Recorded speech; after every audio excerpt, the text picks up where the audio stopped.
Hi everyone, this is Chris from New Age Caravans, and with me today is Adrian. Hello everyone. Now Adrian is one of our designers here at New Age, and he's been with us right from the start.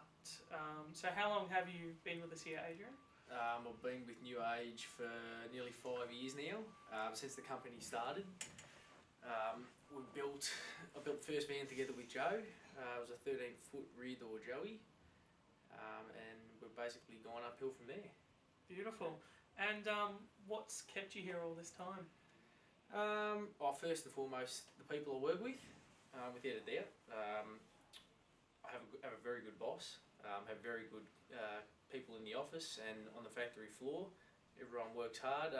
The company's very innovative. We're always trying to do new things, just to stay ahead of everybody else, and hopefully it continues. Yep, definitely.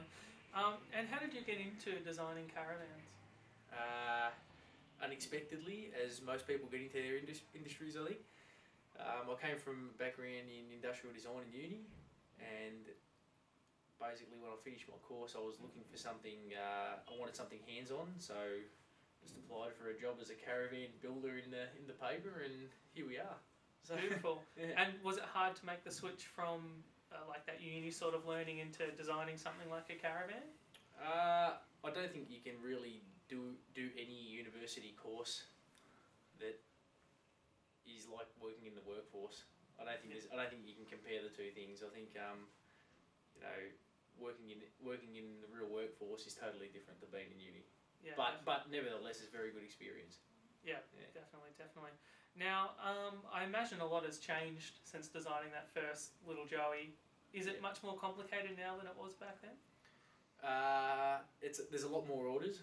There's a lot more Yep. people to attend to. So in that respect, yes. But in terms of producing the actual van and the product, we've mastered the way we do it. So they go together a lot easier. We know what works. We know what doesn't work. Yep.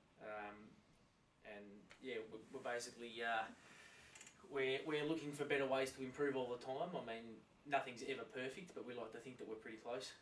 Beautiful. Yeah. So when you're working on a van, whether it be a new one or an existing one that you're doing some work on, what are the key points you keep in mind? Everything has to work. Unless it be an ergonomic design. People don't like caravans that have fancy stuff inside that doesn't work. It just means it's impractical and a pointless procedure, basically. The balance of the van is very important. People like something that tows nicely. And the overall aesthetics, which I think is something that we're really striving, and that's what makes our product different from the rest. Yeah, definitely. Yeah. That is New Age after all. Yeah. So, what is the trickiest van you have ever worked on? That's a very easy question. That would be for a customer by the name of Terry that we know. We did a full custom build 25-footer for him. It had every bell and whistle you can think of in a caravan. Turned out to be a really nice van. Definitely the most challenging experience I've had yet, though. Yeah. For everyone who doesn't know, I have mentioned the 25-foot dual. Yep. Crown Jewel, I believe it was called. Yep, correct. Before, and it is an amazing van. But I imagine designing things like pop-up 32-inch televisions don't come easy.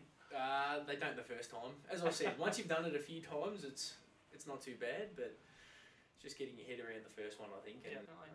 Now, if a person is thinking about making an alteration to their van, what are the things they should consider before they think about changing it? Is the change going to impact anything else in the layout? I.e., is it going to impact your tow ball weight? Is it going to make the van too heavy or too light overall? Are they actually going to be allowed to tow it if they add this stuff to their van, because it may exceed their ATM weight? When designing furniture inside, is a door going to be able to open without hitting a lounge, or is it going to be legal? Is a PowerPoint going to be allowed near a stove or a window, or whatever the case may be? There's a lot of factors to take into consideration. I mean, there's so many constraints that we have to work to that people aren't aware of. But that's why we're so thorough with our design work. Yeah, definitely. Yeah. And even the smallest change, I know, can often affect the whole layout of a van to move one small thing around. That's true. I mean, people, a simple example is extending your dinette.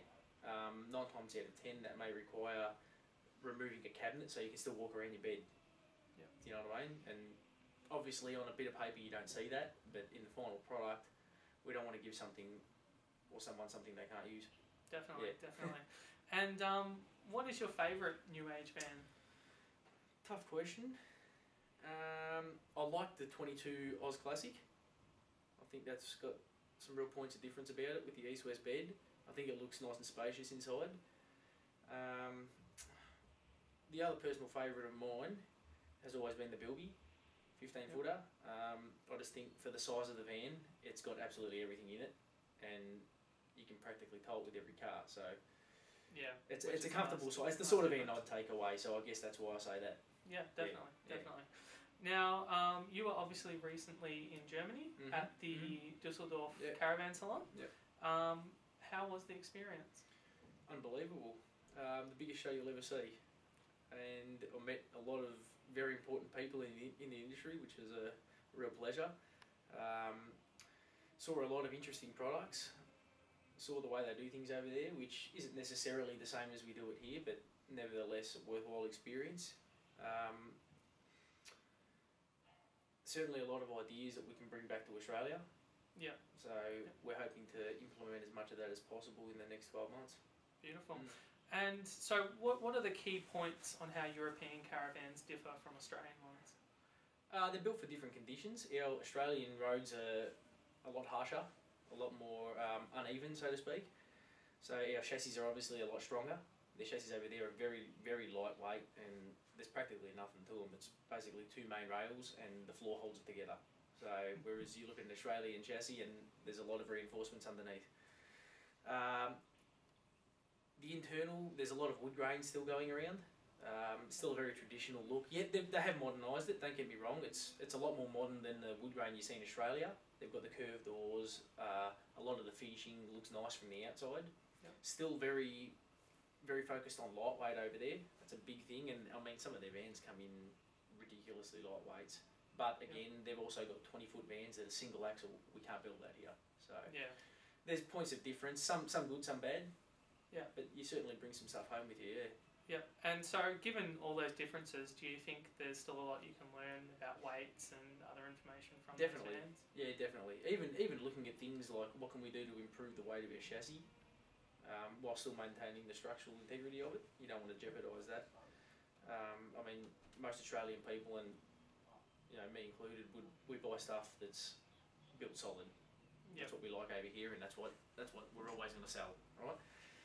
So we don't want to deviate from that. But I think a lot of the internal layouts can really have a big influence over here. I think the amount of stuff they can actually fit into each layout, like they've got 17-foot vans with triple bunks, club lounges, showers, en-suites, and you just walk in there and you just wonder how they fit it in there, but they do.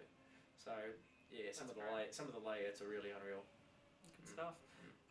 What was the most impressive thing you saw at the show? Probably the $500,000